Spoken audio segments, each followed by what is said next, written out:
Columbia Workshop. At some time or other, everyone has felt a keen desire to change his lot, to break away from his accustomed routine and embark on an entirely new mode of living.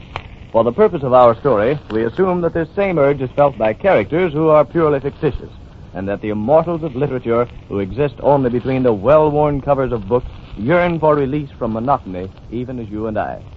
In the fantasy we're about to present, the feelings expressed by the people you meet are their own, and not inspired by the authors who created them.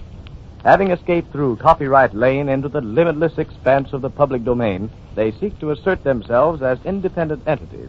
We present the Messrs. Tony and Samuel Weller from the Pickwick Papers, Sarah Gamp and her mythical friend Mrs. Eris from Martin Chiselwit, Alice, the Duchess, the Mad Hatter, the Mock Turtle, the White Knight, and the Dormouse from the Alice books by Lewis Carroll.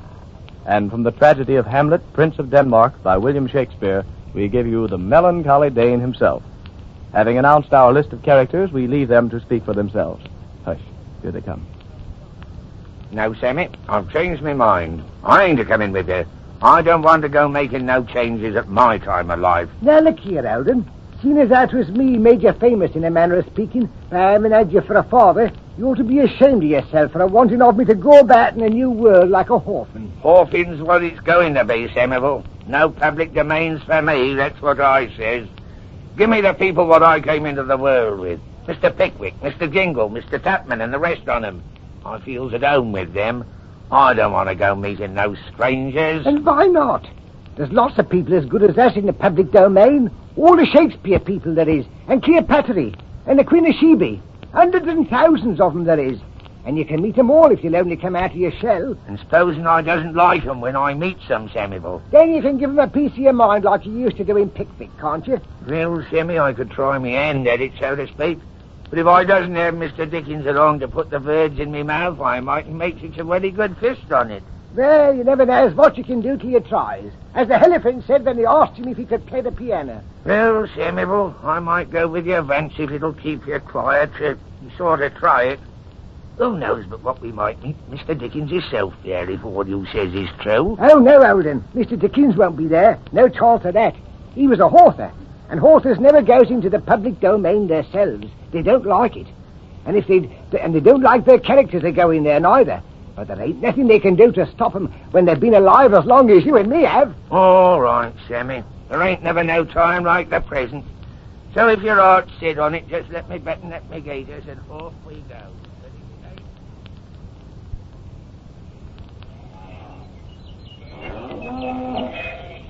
Well, Alden, what do you think of it? Think of what, Sammy? Why this here public domain? Oh, I don't see nothing wonderful about it. Looks like a bit of Sussex to me down Clayton way. Queer lot of people about, though. Well, you know, Alden, it takes all kinds of people to make literature. You mustn't forget as you and me is from literature. Yes, we are, Sammy. And maybe as how we ought to have stayed there. Tell me, Sammy, is we likely to meet any bidders? Yeah, just as like as not, Alden. You know, there's a lot of them in literature, fact and fiction. All the bidders as I ever knowed was matters of friction, Samuel.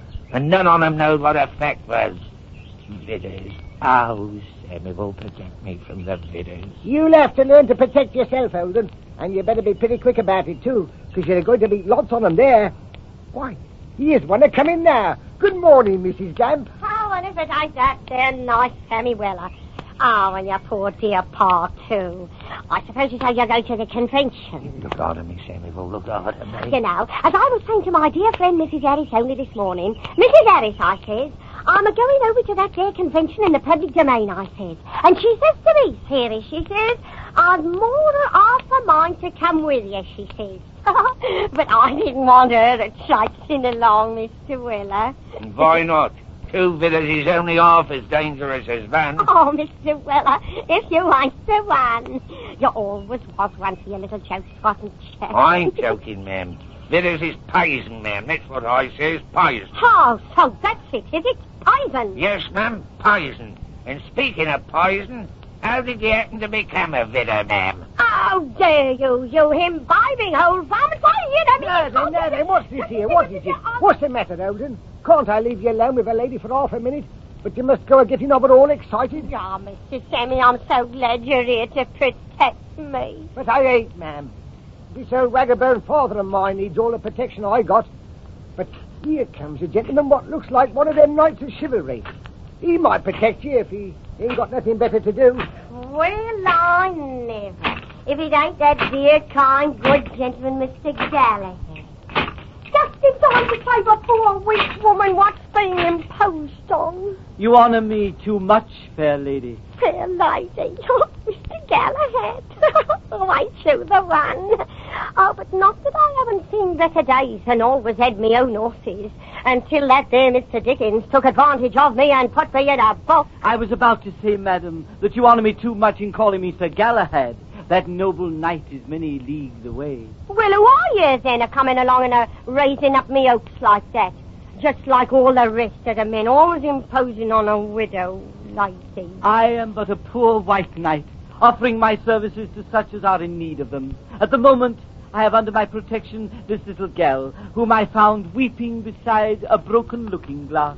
Ah, the poor little darling. And what's your name?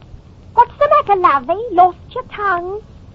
Can't you say good morning to your dear old Auntie Sarah? Come on, Ducky, shake hands, sesh, right? Oh, we're going to be great friends, aren't we, darling? Oh, you hurt me. I don't like you. We're not going to be friends, and I'm sure you're not my aunt. Please send her away, White Knight. Well, madam, that is, I Well, why don't you do as the little missy asked you, Governor? No, you better stay out of this here. Alice? Alice? Look, who's this funny old woman a-coming at us? Look at all of them funny people with her. Alice? Where are you? Where are you? Oh, there you are, you naughty girl. Come along at once. We'll be late for the convention. It's the Duchess. Oh, I'm so glad she's come. Come along this instant. I've got to go and find the orders. Now, how do you think we can have a convention if you aren't there to pour tea? Oh, you'll break my heart. Come on, Mr. Weller. We can follow her, and then we shan't lose our tails. All right, ma'am. Lead the way. Yeah, doing all right, Odin, for one who don't like bitters. I knows what I'm a-doing of, Sammy. There's safety in numbers, me boy. There's safety in numbers. Now see what you've done. Our nice new friends have left us, and the Duchess has gone and dissolved into tears. She hasn't gone anywhere. She dissolved right here. She'll be back directly. But how can she come back if she hasn't gone? Let's ask the Hatter. He was right behind her when she went. But you said she didn't go. Now you're being stupid. Go over and stand on your own square. And don't you move until I tell you to. Now, where's that Hatter? Oh, there you are. What shall we do about the Duchess, Hatter? Let's have an inquest. But she isn't dead. How do you know she isn't? She was here just a minute ago. Here today, gone tomorrow. Then we shall have to wait until the day after tomorrow. Certainly not. She might not go. Then we couldn't have an inquest. It would never do. Give me my fountain pen. Where is it? In my pocket. Which pocket? My vest pocket. My pen and ink vest pocket. Alice. Oh, there's that stupid mock turtle. I wonder what he wants. Off with his head! Off with his head! And we'll all have soup for tea. There's the Duchess. I told you she hadn't gone. All our trouble for nothing. What trouble? We didn't have the inquest. No, but we might have had. Then where should we have been? Here, of course. No, we shouldn't. We should have been where the Duchess was. But she wasn't anywhere. And that's just where we should have been. Nowhere. Oh, let's change the subject. Where's that mock turtle? He's crawling away. Bring him back. It's nearly dinner time. Come, Turtle. Nice, Turtle. Come along, Turtle. But I don't want to come till after dinner. I think you're very unkind, Turtle. If you feel you'd rather we didn't have any dinner, I'll speak to the Duchess about it. Oh, she's gone. I do believe she's running after that old Mr. Weller that was here. Doesn't make any difference. We shall see them all at the convention. Move the White Knight, Alice. Come along, Turtle. Thank you very much, and while we're on the way, I'll tell you the sad story of my life. You've told us that before. It begins once I was a real turtle. I'm very sorry, but I made that up. I'll tell you the real story this time. How can a mock turtle have a real story? Be quiet, Hatter. Can't you see the poor thing is very sorry for himself? Begin, Turtle. Thank you. My mother, a beautiful fat brown cow, was born in Gibraltar. A silver spoon was in her mouth, round her neck a golden halter. That's not very good poetry. Don't interrupt, Hatter. Go on, Turtle. She was clever and sweet, with very small feet, an admirer of Mrs. Grundy, and her friends with a glad, proud smile she'd greet when she took me to church on Sunday. How happy was I in my Carfoot days as I nibbled the grass and clover. You'd not find another with my sweet ways if you searched the whole world over. But soon I came on a troublous time. as always with cattle and men. For when father was called to a happier clime, poor mother, she married again. Oh, sad is the lot of a bovine tot, step-sired by a Holstein bull. With clouds my sky was overshot, my sorrowing cup was full. At an auction one day, my step-papa was sold to a vigorous bidder, and then, for the second time, mamma was a lorn and lonely widow. At last she died, and I was so benumbed by this bereavement, I stayed a calf, I refused to grow. Observe the great achievement. For had I died, 'twould have been my lot to be flavored with mace and myrtle, and basil and thyme, and chopped shallot, and guzzled as pure mock turtle. Poor mock turtle. I didn't say poor, I said pure, and please don't interrupt. But such a fate I scorn to meet. I would not end so lowly, for life, I swear, is very sweet by everything that's holy. Frustration, though, doth wait for me, for now my frame so scrawny, not e'en mock turtle can it be, just plain mulligatawny. Oh, you poor thing. Isn't there anything we can do for him, Hatter? Best thing we can do is to keep him out of the way of the Duchess. She loves mulligatawny. Look at the way she's always throwing pepper at anybody. That isn't the Duchess, it's the cook. Well, what's the difference? The Duchess pays her to do, doesn't she? She hasn't paid her cook for months. Alice? Alice? Oh, there's the Duchess again, Hatter. Whatever shall we do? She's terribly angry. She always is. Ah, there you are. Why aren't you at the convention? Where have you been? We were just going to the convention. I didn't ask where you were going. I asked where you've been. We haven't been anywhere. Where are you now? Here. Then, here is where you were. And this is where you've been, isn't it?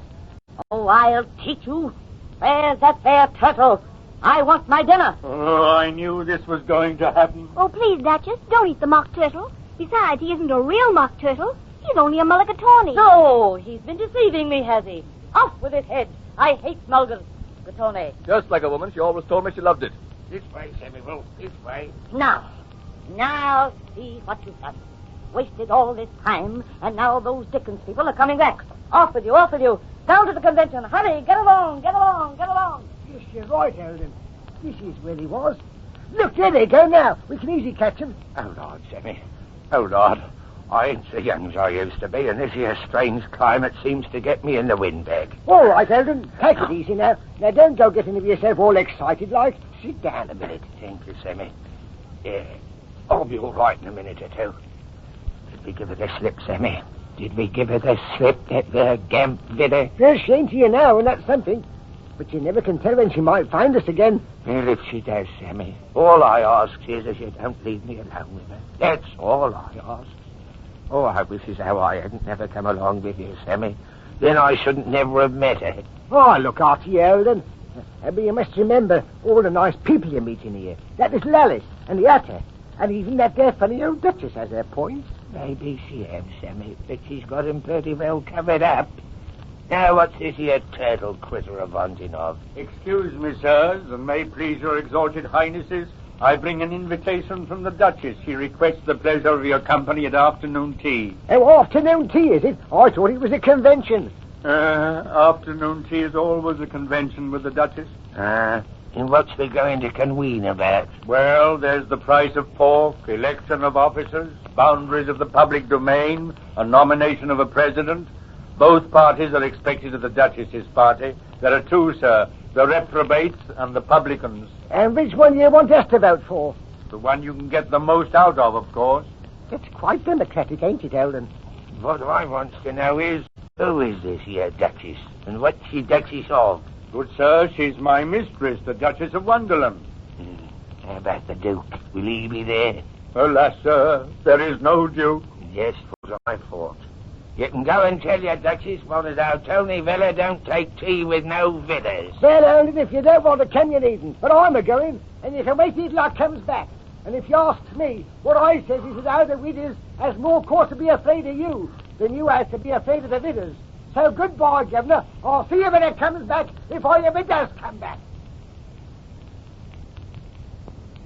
Of all the ingratitudinous weasels I ever did see, that's what comes of treating of them kind. Oh, Samuel, to think of you were going off and leaving me like this. Your pardon, sir. I trust I do not intrude. And if you does, what then? Then, sir, I shall continue on my way. I chanced to see that you were torn as by some grief, and so in decency did I stop to offer you such service as I may. And coming nice for you, I'm sure. I begs your pardon for speaking kind of rough, but that there Sammy boy of mine has been and gone and left me here in parts I haven't never saw before.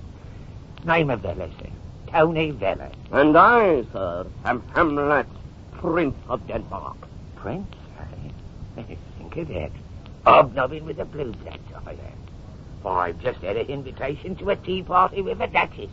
Think of that. Indeed, sir. To that same party I am wending. Let us go together. That'd be all right if I was a-going. I ain't. What good, sir? Not going to enjoy the delightful hospitality of her Grace, the Duchess? It's what I said. Bitter ain't. Alas, these many years. Verser and verser. Bitters is poison, that's what. Poison. Good sir, thou placed upon a tender string. I see thou art a man of understanding, and I would seek thy aid. The help of such a me wouldn't be good to the likes of you. I prithee, lend thine ear. In days long past, when I was but a lad, a noxious villain, probing into matters which concerned him not, William Shakespeare by name, spy upon me at my play.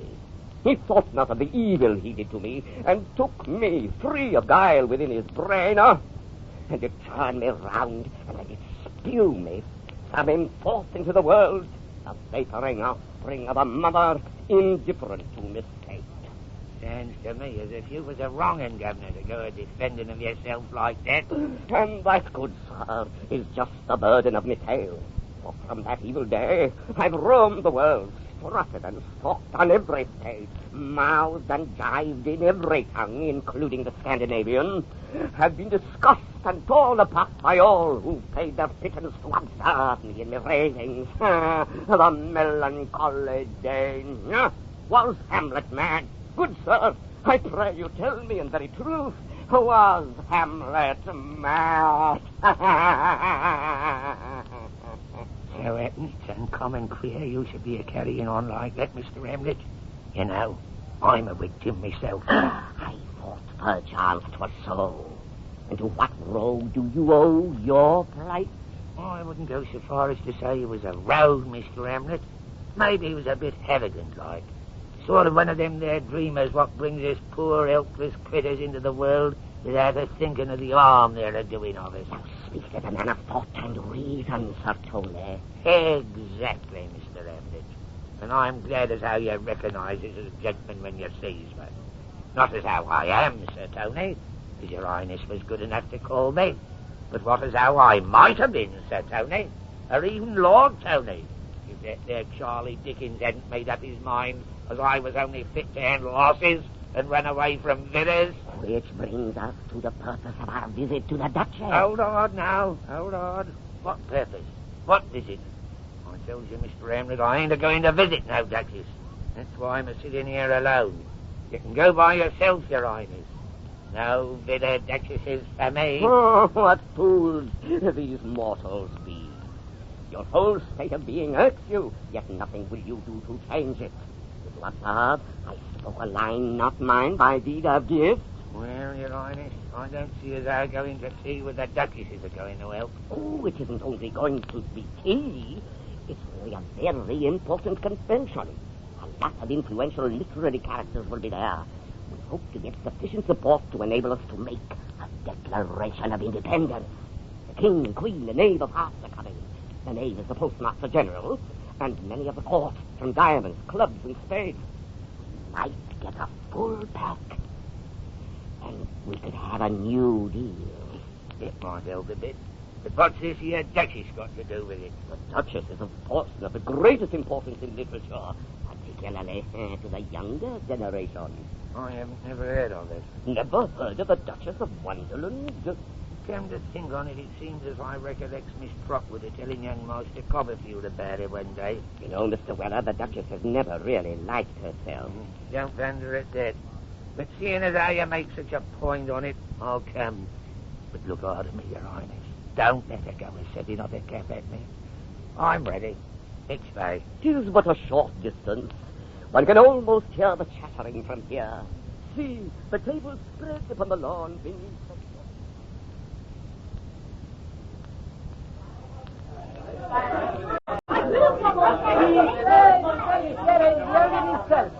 Hello, Eldon. Who's your gloomy-looking friend? Samuel, I'm ashamed on you. This here's a poor, misunderstood gentleman from Denmark, named Hamlet. But so he's a prince. Your Highness, this is me very own son, Samuel, and a sore trial he is, too. Pleased to meet you, Your Highness. But you'd better go over and speak to the Duchess. Very touchy she is. Samuel! Samuel! Oh, there you are. Who are these people? Where are their invitations? Off with their heads. Yeah, that's a nice thing, ain't it? Silence. Who are you? Who's your friend? Why does he look so sad? Have you been drinking? Don't twiddle with your thumbs. Don't stand up. Don't sit down. Where are your tickets? Have you paid your tax? Speak when you're spoken to and don't answer back. Silence. Well, why don't you say something? May it please your grace. Silence. The meeting will now come to order. The secretary will call the roll. If you're here, don't bother to answer. If you're not here, raise your right hand. Proceed with the calling of the roll, Mr. Secretary of State. Alice, Tony Weller, Sam Weller, Duchess, Dormouse, White Knight, Mad Hatter, Hamlet, Napoleon, King of Hearts, Secretary of the Treasury, and all the rest.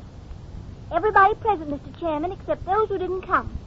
The convention is now in session. The first item on the program is the collection of the carpet tax. We don't want no carpet tax. Then, stupid, how are you going to keep your rugs from sliding? Silence! We're going to open the meeting with the singing of a new campaign song written by the Hatter. But as there may be some later rivals, we shall not call on the Hatter until a little later. In the meantime, we are fortunate in having with us a gentleman from Denmark who is going to tell us about the ancient memorial privileges of the Caucasian Aborigines. My lords and ladies and gentlemen, I have the honor to introduce Prince Hamlet of Denmark. May it please your grace. When I was a boy, I served a term... That's what he did, 6 nights in Pentonville. Thank you. I'm sure we've all learned a great deal from this wonderful message. Ladies and gentlemen, the Mock Turtle will now propose a vote of confidence in Prince Hamlet. Order for the Mock Turtle. I proposes a vote of confidence in Prince Hamlet. What I wants to know is that there Mock Turtle a man or a woman? And if so, is he a villain? A vote of confidence is now before the meeting. All those not in favor shall have their heads chopped off. All those in favor, say aye. Aye. The vote of confidence is passed obsequiously, unanimous, ubiquitously. What does that there mean? It's a new word of my own. It means with all due deference by everybody, everywhere, God save the Queen, rule Britannia, and thank you very much. Mr. Chairman! The White Knight! Order! Order for the White Knight! Your Grace, my lords and ladies and gentlemen, there comes a tide in the affairs of man when he who waits for that which never was and never is to be must inevitably discover that the cave dwellers of Olympus are indisputably diminuendo furioso adagio lacrimoso, horrifico esperanto manantropo, zodiacate capricornum, multipar veniti elapsus fungus. Ain't that the truth? Order! We are gathered here this afternoon to claim the inalienable right to live our simple lives as individuals, free and unhampered by the sickly sentiments and sloppy phrases assigned to us by the selfish interests of the unsolicited authors of our lives. Here, hooray and encore! If there are others here who will endorse my sentiments, and I'm sure there must be, we can, by asserting ourselves persistently and inflexibly, achieve our purpose of walking unmolested in the public domain, without fear of being suppressed by the tyrants who conceived us. For men may come and men may go, but we go on forever. Why don't you say something, Sheldon? That's what I will. Mr. Chairman! Order! Order for Mr. Weller. Ladies and gentlemen, what I wants to know is, how long is you and me, the immortals of literature, are going to make ourselves ridiculous by a dropping of our G's and H's, cause them what made us was so ignorant as they didn't know how a gentleman should talk. I'm proposing a restitution as how in the future we talks as we're a doing of now, like educated people, and not make laughing stocks of ourselves forever, amen, and thanking you kindly by then all. Would anyone else like to address the meeting? Please, Your Grace. Silence for Mrs. Gamp. Mrs. Gamp. Coming as I does from the same family as them nice Mr. Weller, so to speak, well did I know the horrible hardships endured by a lady of quality such as me when she has to sit ignorant in polite society. And another thing, this here matter of Sergeant Stitch. And as I always been held up as an horrible example for putting of me lips to the bottle when I feels disposed. As a matter of fact, I swear, as how I never touches a drop unless I'm indisposed, which I'm sorry to say is somewhat frequent, suffering as I does from a weak heart. I thank that there white knight with tears in me eyes for his noble sentiments. And as I was saying to my dear friend Mrs. Harris only this morning, Mrs. Harris, What do you mean, Mrs. Gamp? You know very well that there is never no such a person. And do say so, right? What's the matter here? What are they doing, Lovey? Oh, and if it ain't the dear blessed soul herself come to help her, dear old fairy and supper. Oh, Mrs. Harris, that's all of that. Order. Tea is ready. Come along. Everybody come to tea.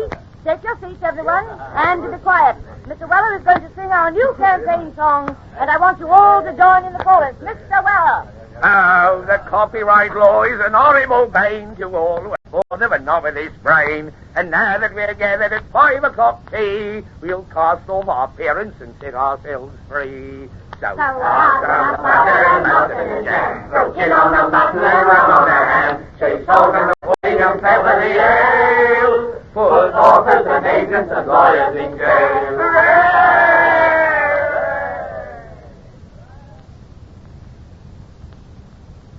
You have just heard a performance of Public Domain by Eustace Wyatt, presented by the Columbia Workshop. This week's production was directed by Earl McGill. Tune in next Saturday at this same time for another Columbia Workshop presentation.